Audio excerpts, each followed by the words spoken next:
আমাৰ এতিয়া আলোচনাৰ নেক্সট পাৰ্ট টাইটেলটো পালো আমি প্ৰথমলানি ব্ৰিটিছ বিৰোধী বিদ্ৰোহৰ কাৰণ। কোনে বিদ্ৰোহ কৰিছিলে ব্ৰিটিছৰ বিৰুদ্ধে? স্থানীয় লোকবিলাকে। এতিয়া আমি পঢ়িম যেতিয়া কি শিকিব পাৰিম? লাৰ্নিং যিটো আউটকাম, অবজেক্টিভটো কি হ'ব? যেতিয়া আমি পঢ়িম গম পাম অসমত ব্ৰিটিছ শাসনৰ আৰম্ভণিৰ প্ৰভাৱ বুজিব পাৰিম যে ভাল আছিলে নে বেয়া আছিল ব্ৰিটিছৰ শাসনটো। যদি ভালেই আছিলে তেতিয়াতো বিদ্ৰোহ নহয়, কিবা এটা খেলি মেলি আছিল চাগে। এই আহোম অভিজাত শ্ৰেণীৰ অসন্তুষ্টিৰ কাৰণ ইয়াত চিহ্নিত কৰিব পাৰিম। অৰ্থাৎ প্ৰথমবাৰৰ বাবে ব্ৰিটিছৰ বিৰুদ্ধে সামাজিক, অৰ্থনৈতিক আৰু ৰাজনৈতিক এই পটভূমিটো বিশ্লেষণ কৰি গম পাম যে অভিজাত শ্ৰেণীয়ে, অভিজাত মানে ধনিক শ্ৰেণী, কিয় ব্ৰিটিছৰ বিৰুদ্ধে প্ৰথমেই বিদ্ৰোহ কৰিবলৈ আগবাঢ়ি আহিছিল। প্ৰথমে আমি হিষ্টৰিকেল বেকগ্ৰাউণ্ডটো চাই লওঁ, কিয় কৰিব লগা হ'ল, পটভূমিটো ক'ত লুকাই আছিলে, ক'ৰ পৰা আৰম্ভ হৈছিলে ব্ৰিটিছৰ খেলটো। প্ৰেজেণ্টেশ্যনটো ইয়াৰ পৰা আৰম্ভ হৈছে। 1826 চনৰ ইয়াণ্ডাবু সন্ধিৰ পিছত, ইয়াণ্ডাবু সন্ধি হৈছিলে ব্ৰিটিছ আৰু মানসকলৰ মাজত।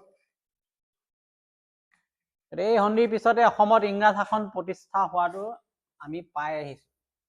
মানৰ অত্যাচাৰৰ পৰা মুক্তি পাবলৈ বহুতো অসমীয়াই প্ৰথমে ইংৰাজক আদৰি লৈছিলে, কাৰণ মানুহে ইমান অত্যাচাৰ কৰিলে যে মানুহবিলাক অৰঙে দৰঙে ৰাজ্য এৰি পলাই য'ত ত'ত আশ্ৰয় লৈছিলে। সেই সময়তে ব্ৰিটিছ বিলাকে আহি মানক খেদি পেলাই অসমখন যেতিয়া লাহে লাহে অধিকাৰ কৰিছে, মানুহবিলাকে ভাবিছিলে যে মানসকলতকৈ ব্ৰিটিছসকল চাগে ভাল হ'ব অলপ, সেইকাৰণে মানি লৈছিলে। কিন্তু সময়ৰ ভিতৰতে, কিছু সময়ৰ ভিতৰতে বা অল্প সময়ৰ ভিতৰতে, অলপ অলপ সময় যেতিয়া গ'ল, ইংৰাজ শাসনৰ প্ৰকৃতিটো মানুহে দেখা পালে। কঠোৰতা, বিশ্বাসঘাতকতা, শোষণমূলক নীতিসমূহ স্পষ্ট হৈ গ'ল মানুহৰ মনত।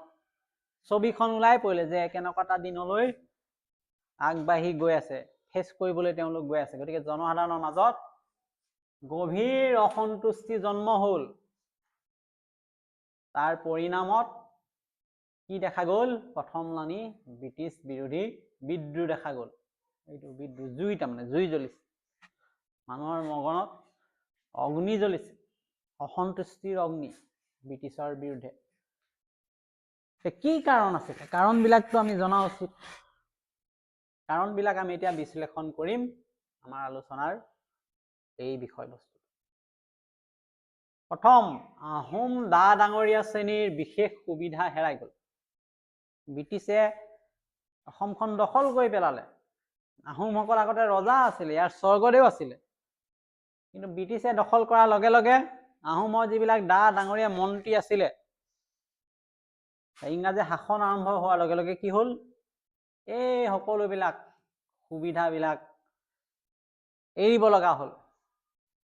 মাটি বাৰী, লগোৱা লিকচৌ, যাৰ যিমান কাম কৰা মানুহ আছিলে, পাইক ব্যৱস্থা, সামাজিক মান মৰ্যাদা, সকলো সুবিধা ডা ডাঙৰীয়াসকলে হেৰুৱাবলগীয়া হয়। আগতে ৰজা বুলি ক'লে, আগতে মন্ত্ৰী বুলি ক'লে আহোমৰ এই সকলো সা সুবিধা ভোগ কৰি আছিল, কিন্তু হঠাতে ব্ৰিটিছে আহি গোটেইবিলাক কাঢ়ি লৈ গুচি গ'ল। এই হঠাৎ যে পতন হৈ গ'ল অভিজাত শ্ৰেণীৰ মাজত, তীব্ৰ অসন্তুষ্টিয়ে দেখা দিলে। তেওঁলোকে বুজি পালে যে 1824 চনত গুৱাহাটীত ইংৰাজে আহোম ৰজাক পুনৰ প্ৰতিষ্ঠা কৰাৰ যি প্ৰতিশ্ৰুতি দিছিল সেয়া সম্পূৰ্ণ ভুৱা আছিল। মানসকলক খেদাৰ সময়ত ব্ৰিটিছে এনেই কৈছিলে যে মানসকলক খেদাই ব্ৰিটিছসকল আকৌ কলিকতালৈ ঘূৰি যাব, অসমখন পুনৰ আহোমক গতাই দিব। কিন্তু সেই যে মিছলীয়া ব্ৰিটিছৰ আচল স্বৰূপ বুজি পাই মানুহৰ মাজত লাহে লাহে অসন্তুষ্টিৰ যিটো ভাৱ বেছিকৈহে জাগি উঠিল। এইটো এটা কাৰণ। ছেকেণ্ড কাৰণটো কি কৈছে, পৰম্পৰাগত মান মৰ্যাদা অনুযায়ী পদ লাভ নকৰা। আহোমৰ দিনত ৰজাঘৰীয়া সা সুবিধাবিলাক মান মৰ্যাদাবিলাক মানুহ চাই দিছিলে। মন্ত্ৰী পুতেকে মন্ত্ৰী পাইছিলে, ৰজাৰ কোনোবা একেবাৰে আত্মীয় বেলেগ পদবী পাইছিলে, কোনোবাই যদি পাইকৰ ব্যৱস্থা আছিলে পাইকৰ সলনি পাইক পাইছিলে, কোনোবাই যদি সৈন্য বাহিনীত কাম কৰিছিলে সৈন্য বাহিনীত কাম কৰা সুবিধা পাইছিলে। এই পদ মান মৰ্যাদা অনুযায়ী দিয়া হৈছিলে। কিন্তু এতিয়া সেইবিলাক নাই, ব্ৰিটিছে আহি এইবিলাক কাকো লক্ষ্য কৰা নাই, যোনে যি উপযুক্ত তাক সেইটোহে দিছে। আহোম যুগত সেইকাৰণে উচ্চ বংশজাত হোৱাটো, মৌখিক প্ৰশাসনিক জ্ঞান থকাটো, এইবোৰেই উচ্চ পদৰ বাবে যথেষ্ট আছিল। মন্ত্ৰী এটা হবলৈ মন্ত্ৰী ঘৰৰ মানুহ হলেই আছিলে, তেনেকেই পদবী পাইছিল। কিন্তু ব্ৰিটিছে ওলোটা কৰিলে যে ইংৰাজ শাসনত লিখা পঢ়া সাধাৰণ গণনা জ্ঞান থাকিব লাগিব, তেতিয়াহে সেইবোৰক অগ্ৰাধিকাৰ দিছিলে আৰু বিভিন্ন পদবীত নিয়োগ কৰিছিলে ব্ৰিটিছে। কোনো ৰজা মন্ত্ৰী নাই বচা।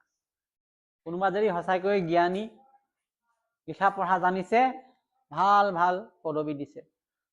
এইবিলাক যেতিয়া দি দিলে, সাধাৰণ প্ৰজায়ো ডাঙৰ পদবী পালে, ৰজা ঘৰৰ মানুহেও সৰু পদবী পালে, মানুহৰ মাজত হাহাকাৰ লাগিলে। গতিকে এই বিষয় লৈ সিহঁতৰ মাজত অসন্তুষ্টি বাঢ়ি গ'ল। তেওঁলোকে পোনে পোনে ক'বলৈ ল'লে ব্ৰিটিছ বেয়া, ব্ৰিটিছক খেদিব লাগে, ব্ৰিটিছৰ লগত আমাৰ মিল নাই। এইবিলাক মানুহৰ এই ধৰণৰ মনোভাৱে আন্দোলন এটা হোৱাত, বিদ্ৰোহ এটা হোৱাত অৰিহণা যোগাইছে। বিষয়বাব আৰু পেঞ্চন ব্যৱস্থাত বৈষম্য, মানুহৰ মাজত চকুত পৰিছে বৈষম্যটো, যে ইংৰাজে প্ৰথমে কিছুমান আহোম দা ডাঙৰীয়াক বিষয়বাব দিছিলে, আকৌ পেঞ্চন দিছিলে।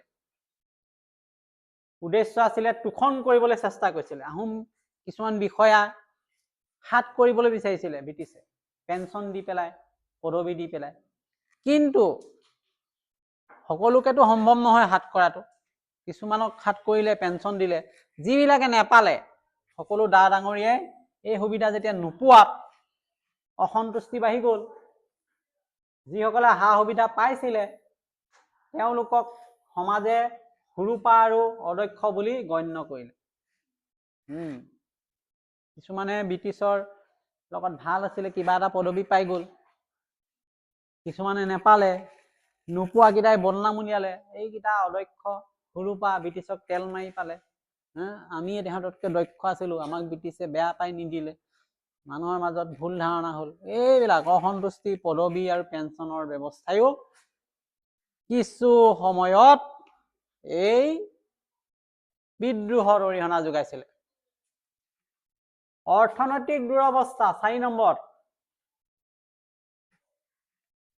আমি ইতিমধ্যে গম পালোৱেই ব্ৰিটিছৰ কৌশলটো এনেকুৱা আছিল, যেতিয়া প্ৰতিষ্ঠা কৰিলে প্ৰশাসন ব্যৱস্থা অসমত, পুৰণিকলীয়া শাসন ব্যৱস্থা সম্পূৰ্ণ সলাই দিলে। আৰু পূৰ্বতে ৰজাঘৰীয়া বিভিন্ন দা ডাঙৰীয়া বিষয়া যিবিলাক সা সুবিধা পাইছিলে চব কাঢ়ি ললে। সিহঁতৰ অধীনত থকা পূৰ্বৰ মাটি বাৰী খাম খাত পাম এইবিলাক আছিলে চব কাঢ়ি লৈ গ'ল। ফলত অভিজাত ব্যক্তিবিলাক, ধনী ব্যক্তিবিলাক কি হ'ল, কৰ্ম সংস্থাপনহীনতা, আৰ্থিকভাৱে জুৰুলা। আগতে ৰজা ঘৰৰ মানুহ বুলি বহুত সা সুবিধা পাই আছিলে, হঠাতে যেতিয়া কাঢ়ি লৈ যাব, এই মানুহবিলাকে কি কৰিব? কাম বন নোহোৱা হ'ল, টকা পইচা নোহোৱা হ'ল, দুৰ্বল হৈ গ'ল। ফলত অৰ্থনৈতিক সংকটে দেখা দিলে। আৰু বহুতে ভাবিলে যে ইয়াৰ পৰা উদ্ধাৰ পাবলৈ হ'লে আমি ব্ৰিটিছক খেদিব লাগিব। আৰু সেই সময়তে এনেকুৱা এটা বিদ্ৰোহ হোৱাৰ পৰিৱেশ যেতিয়া দেখা পালে, বহুতে তাত অংশগ্ৰহণ কৰিছিল। এই 5 নম্বৰটো অতি জৰুৰী, বংগদেশীয় লোকৰ প্ৰাধান্য। আমি কৈছো যে ব্ৰিটিছে চাইছিলে প্ৰথমতে যে আহোমৰ এনেকুৱা বিষয় আছে নেকি যে আমাৰ লগত কাম কৰি একেধৰণে সহায় কৰি দিব পৰা। কিন্তু দেখা পালে যে অসমত যিবিলাক মানুহ আছে ৰজাঘৰীয়া, সিহঁতি কাম কৰাৰ সেই দক্ষতা নাই, যি ধৰণৰ কাম ব্ৰিটিছৰ প্ৰশাসন ব্যৱস্থাত। সেইকাৰণে কি কৰিলে, সিহঁতি ইংৰাজ চৰকাৰে প্ৰশাসনিক কামত সহায় কৰিবলৈ বংগদেশৰ ইংৰাজী শিক্ষিত লোকক লৈ আহিলে অসমলৈ। যেতিয়া বাহিৰৰ পৰা মানুহ আনিলে ব্ৰিটিছে, স্থানীয় সম্ভ্ৰান্ত শ্ৰেণীটোৱে নিজকে অৱহেলিত বুলি ভাবিলে, ইংৰাজৰ শাসনৰ প্ৰতি বিতৃষ্ণা বাঢ়ি গ'ল। বাহিৰৰ পৰা মানুহ আহিছে, আমাক কামত লগোৱা নাই, আমাৰ কামবিলাক বাহিৰৰ মানুহক দিছে, এই ৰজাঘৰীয়া মানুহবিলাক অসন্তুষ্ট। ব্ৰিটিছে আমাক কি বুলি ভাবিছে, আত্মসন্মানত লাগিলে, যে আমি কাম কৰিব নাজানো বুলি ভাবিছে, যে আমাৰ কামবিলাক বংগদেশৰ পৰা ইংৰাজী জনা মানুহ লৈ আহিছে, কাম কৰাইছে।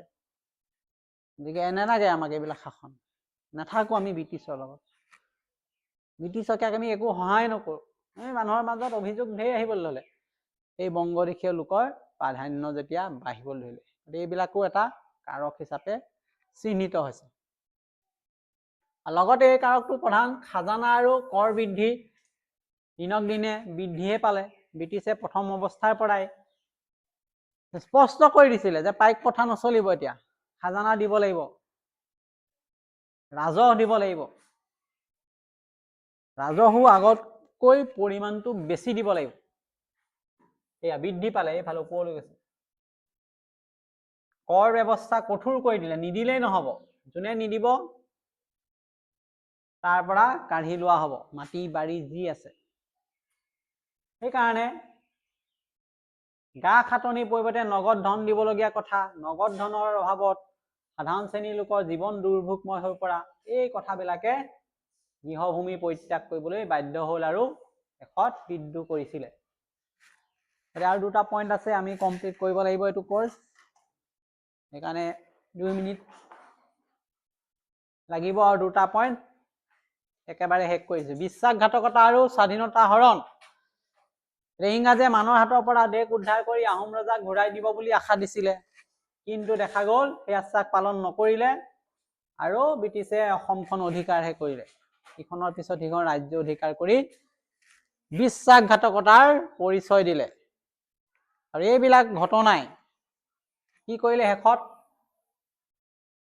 এই লোকবিলাকক এটাৰ পিছত এটা ঘটনাৰ ফলত ব্ৰিটিছ শাসনৰ প্ৰতি বিৰূপ তেওঁলোকৰ বিতৃষ্ণা ভাৱ বৃদ্ধি হোৱাৰ পৰিৱেশ সৃষ্টি কৰিলে। আৰু অৱশেষত যেতিয়া অসমত এটা ব্ৰিটিছ বিৰোধী আন্দোলন আৰম্ভ হ'ল বা বিভিন্ন বিদ্ৰোহ আৰম্ভ হ'ল, এই মানুহবিলাকে তাত যোগদান কৰিলে আৰু প্ৰথমলানি ব্ৰিটিছৰ বিৰুদ্ধে হোৱা বিদ্ৰোহত অংশগ্ৰহণ কৰিলে। আৰু এইখিনি কাৰণতেই প্ৰথমবাৰৰ বাবে অসমত ব্ৰিটিছ বিৰোধী এই জাগৰণ হৈছিল। নেক্সট আমি ইয়াৰ পিছৰ পইণ্টবিলাক নেক্সট ক্লাছত আলোচনা কৰিম।